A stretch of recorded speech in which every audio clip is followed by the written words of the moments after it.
আজ বন্ধুরা তোমাদের সাথে শেয়ার করব দই ইলিশের রেসিপি। এখানে 6 পিস মতো ইলিশ মাছ নিয়ে ভালো করে জলে ধুয়ে পরিষ্কার করে একটা পাত্রের মধ্যে নিয়ে নিয়েছি। এদিকে একটি বোলের মধ্যে ওই মাছের পরিমাণ অনুযায়ী কালো সর্ষে, সাদা সর্ষে, পোস্ত আর 2টো বড় সাইজের কাঁচা লঙ্কা নিয়েছি। প্রথমে 2 রকম সর্ষে আর পোস্তটা মিক্সিতে শুকনোভাবে ঘুরিয়ে নিয়ে তারপরে সামান্য পরিমাণে জল আর কাঁচা লঙ্কা দিয়ে একটা মিহি পেস্ট বানিয়ে মাছের মধ্যে দিয়ে দিলাম। আর 2 টেবিল চামচ টক দই ভালো করে ফেটিয়ে রেখেছিলাম, সেটাও এর মধ্যে দিয়ে দিলাম। সঙ্গে দিলাম পরিমাণ মতো হলুদ গুঁড়ো, নুন, কাশ্মীরি লঙ্কার গুঁড়ো আর বেশ খানিকটা পরিমাণে সর্ষের তেল। সব উপকরণ দেওয়া হয়ে গেলে ভালো করে মাছটাকে এই মশলা দিয়ে ম্যারিনেট করতে হবে। মাছের এপিট ওপিটে যাতে ভালো করে মশলা লাগে সেটা ভালো করে ওই জন্য ম্যারিনেট করতে হবে। মাছ না ভেজে কাঁচা অবস্থায় এইরকমভাবে একবার দই ইলিশ বানিয়ে দেখো বন্ধুরা, এতে খাবারের স্বাদ দ্বিগুণ মাত্রায় বেড়ে যায়।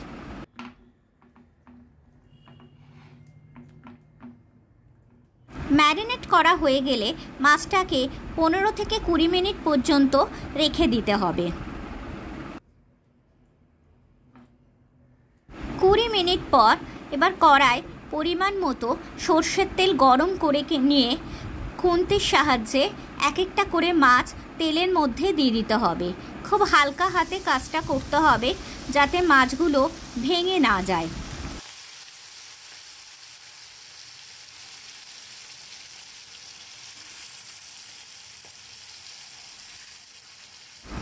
একে একে সব মাছগুলো দেওয়া হয়ে গেলে যে পাত্রে ম্যারিনেট করে রেখেছিলাম সেই পাত্রটা ধুয়ে জল দিতে হবে।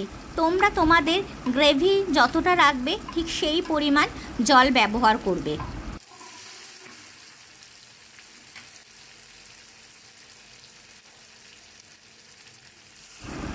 এবার ওপর থেকে 3টে চেরা কাঁচা লঙ্কা দিলাম। তোমরা যতটা ঝাল খাবে ঠিক ততটা অনুযায়ী ঝালের ব্যবহার করো। আর ম্যারিনেট করবার সময় যেহেতু নুন দিয়েছি তাই আমি সামান্য পরিমাণে এখানে নুন অ্যাড করলাম।